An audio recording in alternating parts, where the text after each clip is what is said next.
Welcome back, my concrete design friends. In this video we're going to continue on with our torsion design example. This will be part 2, where we will talk about spacing requirements, additional longitudinal reinforcement, and some other issues with the redistribution that was assumed in our previous example. So if you haven't watched the first part of this example, please go back and watch it first. Otherwise this will not make any sense. So anyway, without further ado, let's get started.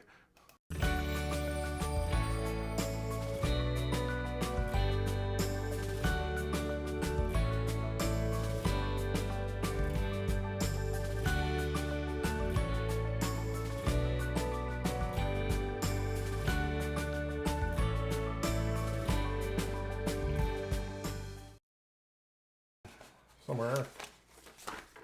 If you remember from last time, we were looking to do the torsional design on this particular slab system. In particular, we were looking at this spandrel beam that was here with our cross section that was located or had these particular dimensions. Okay, and we went through and did this kind of, again, going fairly quickly through this. We calculated some gross section properties, ACP, PCP, and so forth. And then we went in and we did the ultimate state, which is after cracking, where we found A naught H and used that to get A naught. And then these are all based off of the stirrup dimensions after the concrete is spalled. And then again, we went through and found all our torques. Again, I'm going real fast through this. We checked our gross cross-sectional dimensions, found our nominal torque and shear because we were doing both designs at once. And after all of that is said and done, we got down and found out that the amount of steel, transverse steel we needed was this number. 0.0337. You guys vaguely remember doing all that? That was turbo speed, I know. Again, this is all in the video. Now, there is one thing, while I'm thinking about it, I want to go back. I need to correct one typo in one of the earlier note packets real quick, okay? Because it does affect what we're about to do. It's not a big deal, but it's just the way the code is written. I grabbed a wrong equation. Let me go find it real quick. Oh, what did I do with it? Nope, that ain't it. Get that one out of the way. It's this packet. Everything we do, it had to do with when we were looking at this picture. This is back in packet number 31, okay, in the 31st video. This longitudinal reinforcement distribution thing, we talked about a 6-inch clear dimension, okay. This is, got to be careful on this. This is for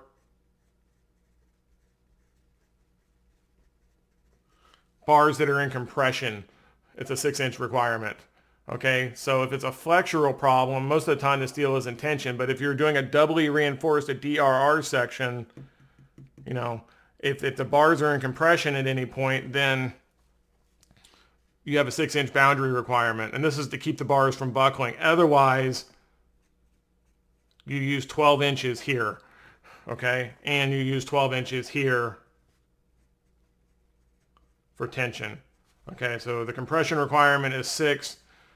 Okay, and that's our tension, that's our compression. That's the one update I need to make to the notes to make sure. So again, this provision, it actually says longitudinal reinforcement spacing for compression, bars and compression. And so that was kind of like, so we want to kind of be mindful, but there's a spacing limit on what happens here. And again, that's to protect things from buckling and how often you have to provide transverse reinforcement. But so our spacing dimension is a 12-inch most of the time in what we're looking at, because the torsional bars will be compression. Will be tension on those. So we're gonna be using that 12-inch dimension here in a second, and I apologize for the confusion on that. All right, so let's get back to our example. Okay, I will update the packet and get that up on Blackboard as well. Okay, so here's what we do. So from kind of, again, we did a real quick turbo speed recap on what's going on here. This is the way that we wrote it, was that the shear, the steel required for shear over its spacing plus 2 times AT over its spacing. We're just going to call that A over S for now. Okay, we're going to kind of lump both of these guys in together, and that number was that 0.0337 number that I just showed you. Okay, and I think last time we also went in and says, well, if I use a number 3, the spacing required is 6.5 inches. Number 4, the spacing is required is 11.9 inches. Okay, so now it's up to us to start making some decisions. Which bar do we want to use? Okay, now one of the things that we need to check is we need to check the maximum spacing requirement on this transverse steel for both shear and for torsion. We've got 2 different animals working on this. So you've done this before with shear. Now we've got to include these requirements for torsion, which I showed you in the initial packet. So for shear, it's D over 2, 27.5 over 2 is 13.7, or 12 inches. You would choose the smaller of those two. So the 12 would control here. Torsion, the requirement is it's that pH, that perimeter value divided by 8 or 12 inches. Perimeter value was 78. Divide that by 8. We have a 9.75 inch dimension on this. So this is the guy that controls. It's the smallest out of all four of these. Okay, so our spacing is going to be 9 3/4 inches at the max. Okay, now obviously we won't choose that because that's not a very convenient number. So what we'll do is we'll round that down to a more friendly construction number, which would be 9 inches on that. So we're going to do number 4 bars at 9 inches, okay, throughout the span, and they must be a closed stirrup because that's the torsion requirement. And this is a torsion guy that's controlling. Does that kind of make sense? So kind of seeing what's going on? Okay, all right. So now that's how we will space out our stirrups along the cross section. Okay, now we got to go in and figure out, well, how much additional reinforcement do I need for the longitudinal reinforcement coming from torsion? So this is in addition to anything required by flexure. So if you remember, we had a set of equations where in fact, let me pull those up. Everything comes back to these two guys. 22.7.6.1, we had a torsional capacity based on the transverse, and we have a torsional capacity based on the longitudinal. And then I showed you a modified equation where I set these two guys equal to each other and solve for AL in terms of AT. Do you guys remember me doing that? Okay. If that's the case, this is the formula that comes out of that when I do that and do the algebra. All right, so the longitudinal steel is AT over S times pH times the ratio of the yield stresses times the cotangent squared of the angle that we chose for our truss model. All right, so if we get in and kind of start running the numbers now, we have AT over S. That was our number from before, okay, which we saw, and it's not this number. This is total. It's the AT over S that came out of, let me go find it, when we did the calculation here. Back on the last day. So our AT over S, when we solve for the transverse, that's that equation I just showed you. Solve this for AT over S is this formula. That's the 0.017 number that you're seeing as we started to go through and do that. All right. Okay. So if I do that, that's where all we're going to do is just kind of start crunching numbers. All right. Longitudinal steel is ATS, pH ratio, like we talked about. So here's the 0.017. The pH is 78, 60 over 60, because they're the same grade of steel for both. Cotangent of 45, quantity squared gives me a number of 1.31 square inches of extra steel required in addition to anything required for flexure. Okay, so this is the torsional requirement. Now the torsional steel is distributed over the entire face. It's not all located at the D location. It's spread out based on some requirements, and I'll show you those. Okay, so that's what we're computing is required for strength. But there are two minimum checks that you have to do. The first one, and again, I showed you this formula last time, is 5 square root of F prime C, ACP over FY, minus AT over S times pH times the ratio of the stresses again. That's coming out of 9.6.4.3. So it's the smaller of either this guy or ALMN, same first term, 25 BW over FY, pH times the ratios. Okay, so if you look at these two formulas, the formulas are very similar with the exception of AT over S and 25 BW over FY. Okay, so if I make note that AT over S is 0.017, that's the one we had before, and 25 BW over FY is 0.0063, okay, the one that you choose out of here is the smaller of the two. Okay? Is the smaller. So if we look at the equation, I'm subtracting the second term. So if this number is bigger than this one will be the smaller one. Okay, and that's exactly the case that we have. AT over S is smaller or is larger than 25 BW over FY. So case 1, and again, the 1 and the 2 are my nomenclature, not ACI's nomenclature. This guy will be a smaller value. You guys all see that based on the math? Because the first term is the same, I'm subtracting a bigger number, it gets me a smaller one here. It's a little bit of logic and it's printed kind of weird, but that's what we're going to look at. So for us then, we're going to plug in 0.017 for that. Okay, so when I do that, that's what I do here. And then basically now I'm just running the math. 5 square root of 4,000, again, this is a PSI term. 450 over inches squared. Remember, square root of f prime c is always a PSI value. I have to divide by Fy as a PSI value. So it's 60,000, not 60 here. Okay, then minus 1.31 inches squared over the cotangent squared of 45. Now, I did a little bit of a cheat here also. If you recognize the formula that's here, that according to, let's see, if I look at AT over S on this, ATS, this whole term right here, if I take that rearrangement that I had, that is AL divided by the cotangent squared of theta, is that term. Do you guys see what I did? Take this guy and rearrange him. All right? If I solve for AT over SPH FYV over FYL by dividing cotangent squared of theta here to both sides, then that guy becomes this over cotangent squared of theta.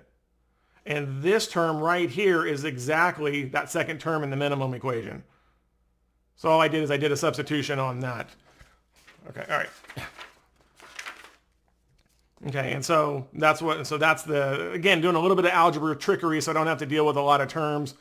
You know, and this is the way things used to be done in the old days anyway, but, you know, it still works in today's ACI code. So if I plug in this, the first term here was 2.37. This is 1.31. Cotangent squared of 45 is 1. Okay, and so my amount of extra longitudinal steel required is 1.06 inches squared is what's required.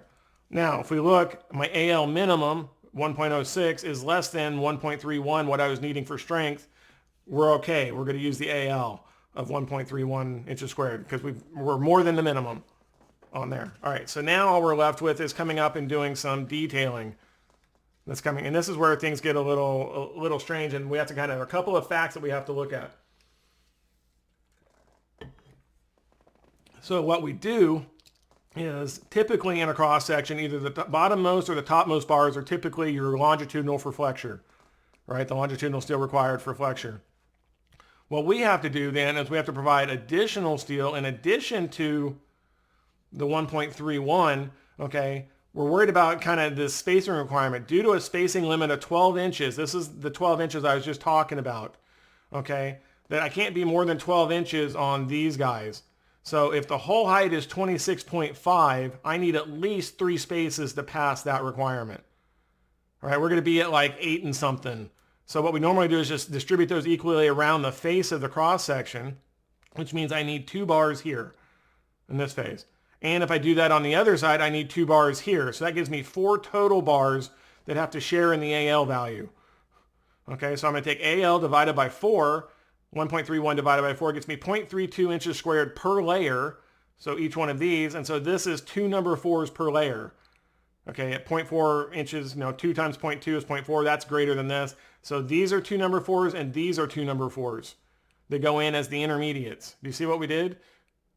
Okay, in addition to that, this is what needs to be spread out over the entire mid-region, if you will. In addition, for the flexural steel, we also have to add an additional 0.32 inches squared to these guys. Okay, so if we write this, this would be, AF, okay, plus, 0.32 inches squared onto this piece of it here. Okay, as well as up here. Okay, so if you're doubly reinforced, you have to add this to the top, and if you're singly reinforced, you still have to add that to the top. Okay, so if you're singly reinforced, I'm putting 2 number 4s up here, and then I'm adding 2 additional number 4s to whatever the longitudinal is. And you can accomplish that by either having, say your flexural steel was number 9s. You needed 2 number 9s. You could put 2 additional number 4s in the line with them, or you could bump the number 9s up to number 10s. Whatever gets you the total area associated with that. Does that make sense? Okay, all right. So that's kind of the way that we start to detail it. And it's that 12-inch dimension was the one that was the problem that I had. Okay, now you do have to be careful that if this bar is a compression bar, okay, up in the top in the section, if he's actually in compression, then this guy gets bounded by 6 inches. And you would have to do some things up here. But for our case, we're assuming it's SRR. All right. Okay. What I want to show next then, and again, we're going fairly quickly through this because it's pretty much just plug and chug. I went ahead and I ran a bunch of numbers for different values of theta. Remember, early on, we calculated using theta of 45 degrees. If you repeat all of these steps for these different thetas, these are the results that you get. Okay? The AT over S when theta is 30 is 0.0097. Okay, compare that to what we had when it was 45, 0.0168. The AT over S gets smaller here. Okay, and when I do that, then the spacing required for a number 3 was 11.5 is greater than S max, so we're going to force it to 9 inches. That was the S max check that we had. If it's a number 4, it's just straight up 9 inches. And then the longitudinal is 2.27. Okay, again, I'm just repeating the calcs that we did, doing it with theta of 30 and enforcing the maximums on the spacings. Okay, if I go to theta of 60, look at what happens. Now AT over S goes up to 0.0231. The spacing required for a number 3 is 3.8 inches. So we're really tightening these things up when I go to a really flat angle. You're needing more stirrups to do more work. Okay, the spacing when it's a number 4 is 6.9 and an AL is 0.6 conversely. So you can see that it basically not quite cuts in half, cuts in half. It's basically decreasing by half as you go 15 degrees up, roughly. That's kind of a rule of thumb that you can kind of use. Whereas here it's doubling and then increasing by 50%. It's not quite a linear relationship, but you can kind of get kind of a sense of the size of the numbers and what happens. But as this guy goes down, this guy goes up, and vice versa. As this guy goes up, this guy goes down relative to what we have happening. And that's kind of the whole moral of what the truss model is doing and the flexibility you get. You can't go less than 30. You can't go greater than 60 according to ACI, but you can go anywhere in between. And most of the formulas are set for 45, the basic simplified method. Any questions on what's happening there? We're doing good? All right. Okay, so now I want to kind of show you, we made that assumption way back on day 1 of this problem. If you remember, when we went through and we calculated, we did our torsion neglect check, and then we went in and said, this is a compatibility torsion, so we can take advantage of redistribution. Okay, so what I want to show you, I mean, that's because of these two requirements in 22.7.3.1. Okay, if I design for full torque and don't account for redistribution, TU is 936 kip inches. Okay, if we account for redistribution, we can design for a reduced torque of TU equal to the cracking torque. Okay, so, and we chose on the next page of this example problem to go in and basically compute the cracking, and we decided let's design for the lower torque, the cracking torque. So because I did that, I said I'm going to take a look at redistribution. I'm going to show you now what redistribution is. Okay. If you chose the ultimate torque that was on the beam and designed for that, you don't have to do any of this. But because we chose to take advantage of it, I want to show you what happens. Okay, just kind of as an example. Okay, so the torque applied to our section is 156 kip feet and was composed of 2 components. Okay, the beam shear at an eccentricity of BW over 2 is 56 inches times 7.5 divided by 12. Our beam width is 15 inches. Okay, so the shear, the torque associated with the beam shear is 35 foot kips. Okay, the girder end moment, and again, that's these values. If you look at our picture, that's these guys right here. 56 kip shear, eccentricity of 7.5, and our end moment was 121 of the beam that was framing in when we did the structural analysis way back at the beginning. Okay, so we're using these numbers here, so 56 and 121. Okay. So again, we're doing 56, so 156 kip foot. Okay. Gets us our total, and then we're off to the races. Okay, with redistribution, okay, the first component of this, which is the girder end shear, this number 1 guy, will be affected very little. The shear doesn't change a lot, okay? Okay, without redistribution, we're going to look at the amount being 35 foot kips from the beam shear, the torque that's applied from that, plus the 121 end moment. So the total of this is 156. That's where we're getting the 156 from. Okay, with redistribution, we're going to take 35 foot kips plus whatever that moment, the end moment in the girder is. Okay, and we're going to set that equal to that cracking torque value here. Okay, so it's 4 times, that's our cracking torque equation. It's written a little differently, but if I do that, it's 80.7 foot kips. Okay, so the girder, the moment in the girder that you have to field in is the difference between those values. 80.7 minus 35 is 45.7 foot kips. Okay, that's down from 121. Okay, so what happens is if we say that we're going to allow it to redistribute, this is what it feels at the end, but now I've got to account for this extra that goes somewhere else. Now you're kind of looking at this going, what in the world are you doing, Dr. Allen? Okay, and so that's what I want to kind of illustrate to you is, okay, so basically the girder end moment was reduced from 121 to this 46 number, 45.7, okay, due to redistribution. Okay, so assuming, you know, and if we use some coefficients, we can kind of show what happens to the moment diagram using the ACI coefficient methods that we'll talk about in a future, in a future class to kind of show you an alternate method to the structural analysis. But from analysis, okay, that if my original line for my moment diagram was the solid line here for the girder, this is the girder. Here, okay, this was the end where the torque was being applied, okay? That if we can reduce this from 121 to 46, okay, then everything else along here is also shifted by some amount, okay? And the actual numbers end up being that, obviously if I push this solid line up and I hold this one here, because that was a pin, you can't redistribute a pin. I take this thing and kind of roll it up this way. This whole diagram kind of inclines everywhere else in between, okay? And it increases on these values. Okay, so what happens is the original value based off of the coefficients, the maximum moment was WL squared over 14.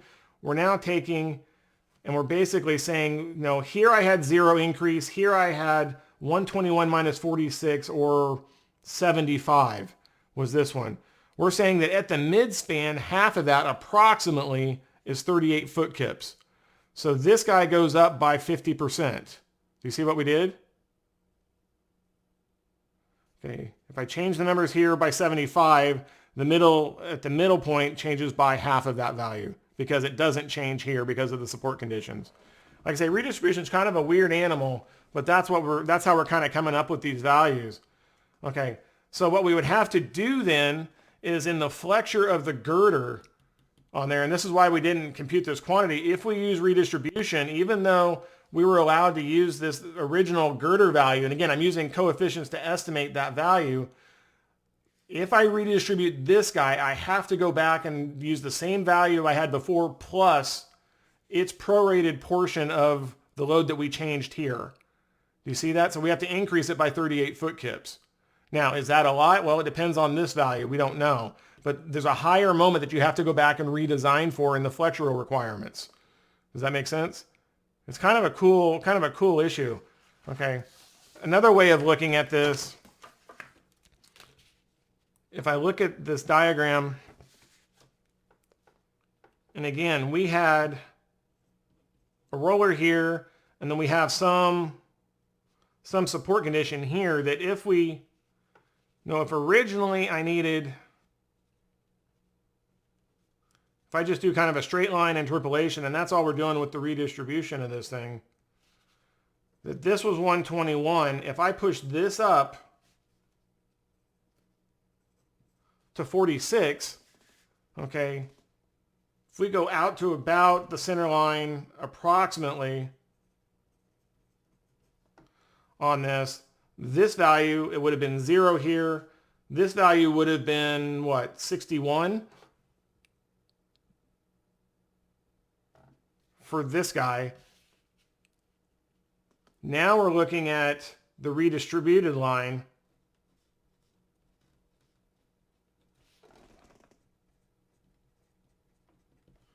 Okay, so we're increasing this by plus 76. The amount that increases here is now plus 38. Or because this guy, his half value is basically 23 is the half value that's here. You see what we did? And so that's the number that we have to add.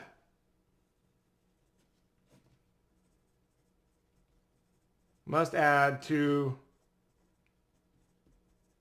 original M positive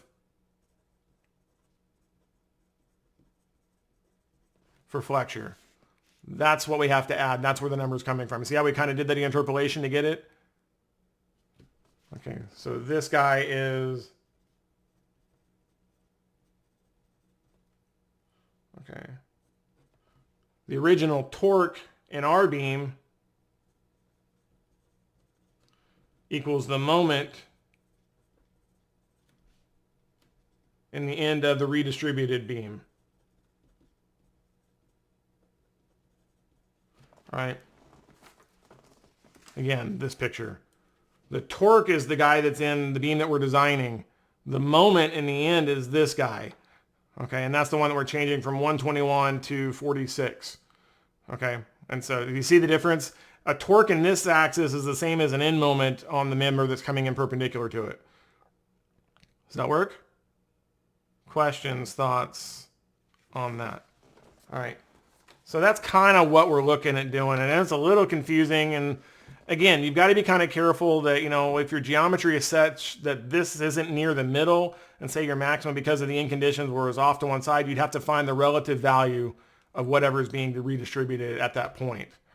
You know, because you can, you know, especially if this was a fixed beam, I could get redistribution off of both sides on this. Does that make sense? So, and again, but we're just concerned with what happens if I allow us to redistribute this guy and sending stuff over the middle. The positive moment in the middle has to pay a price. Okay, and that's kind of what, again, what this diagram is looking. This is the actual moment diagram for the girder in the middle. Okay, now again, these equations may look a little foreign to you. These are from the ACI coefficient method, and we'll do a lesson on this, you know, here in a couple of days, just to kind of get you some practice on it. It's convenient, but with a lot of structural analysis stuff that we do now, often we can just pull the diagram directly off of, you know, STAT or whatever software it is that you're using. Okay, but again, it's yeah. Okay. All right. Any questions on that? If not, I think that's what we have for that example problem. Okay, let me get this picked up. Okay.